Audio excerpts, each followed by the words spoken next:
tough tour of England is finally here with the first test at Headingley, and honestly, there are three things I'm going to watch very closely. So, the first one and the most important one is how Jasprit Bumrah is used. He is not going to be available for all the five test matches, which is going to be a bit concerning for us. Ideally, he should have played all because if Bumrah plays the entire series, I really think India can win.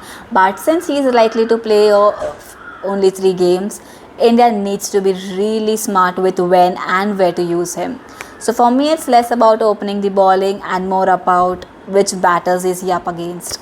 The big three in England's middle order are Joe Root, Harry Brook, and Ben Stokes. So that's where Bumrah needs to be fresh. Sharp and attacking spells against these three can completely change the game, especially Joe Root, as he has scored over 2,800 runs against India. Now, the second important thing, and that is a bit tactical, is how India approaches England's baseball. England's run rate in Test these days is almost 5 per over, and it's fearless yet it's risky.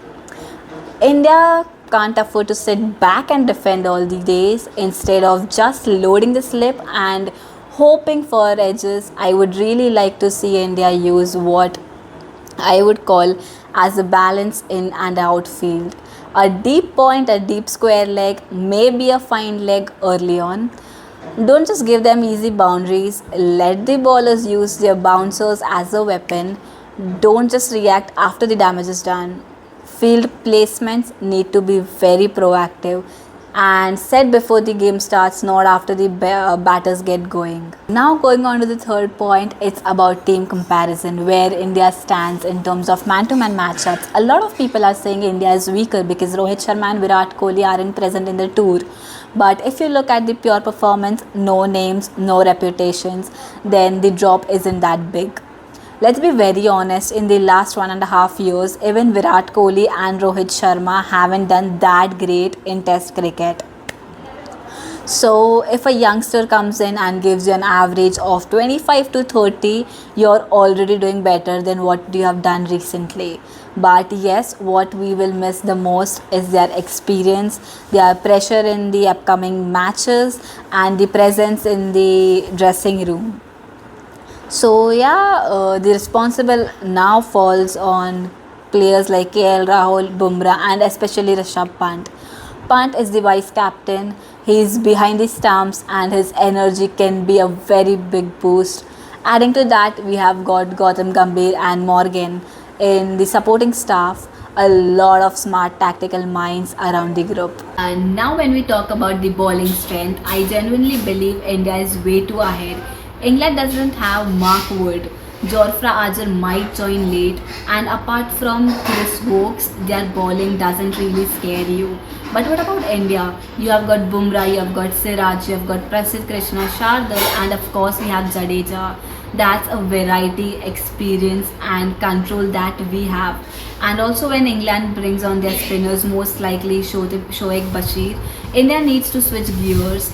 He's still new, settling, and under pressure.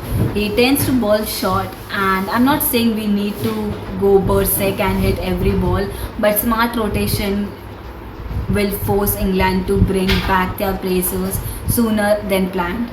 And that's where we can start creating a gap. Talking about Headingley especially, the pitch could be tricky. There's some 8 mm of grass, which means it will help seamers a bit early. But this English summer has been quite dry, so curators are trying to leave some moisture to make it last 5 days. But even if it is dry, it won't crack like pitches in India. And one more interesting detail, Headingley has two distinct bowling ends. One, the football end, which supports swing bowling, while the Crystal Lane end helps seamers. So if I was planning to attack, I would have gone for Siraj, who swings beautifully bowling from the football end, and Prasidh Krishna, who gets good bounce, would suit for the crystal end. Shardul, who relies more on the wrist swing than seam movement, should also bowl from the football end. And what about Bumrah? He can bowl from anywhere he wants. He will be effective any which ways. Now let's talk about the toss. This could be a big one. I really hope India wins the toss and chooses to bowl first. The overheads might help early, and even England prefers to bowl first at home nowadays. So let's take the advantage before the pitch flattens up. Quickly running through my ideal playing 11, Yashasvi Jaiswal and KL Rahul to open. At number 3, I would go for Karun Nair. He has more red ball experience than Sai Sudarshan and has done very well in first class cricket. Then Shubman Gill at 4, Rishabh Pant at 5, Jadeja at 6. At number 7, I would pick NKR. He is in the form and offers a bowling option too. After that, Shardul Thakur, Jasprit Bumrah, Mohammad Siraj and Prasidh Krishna to complete the lineup. Look, I know this series is going to be challenging. England at home is never easy, but India is not far behind. If we use Bumrah well, keep baseball in check and score smartly, we are in the series. And if conditions favor seamers, India's bowling can really shine. It's not really going to be easy, but definitely gonna be winnable.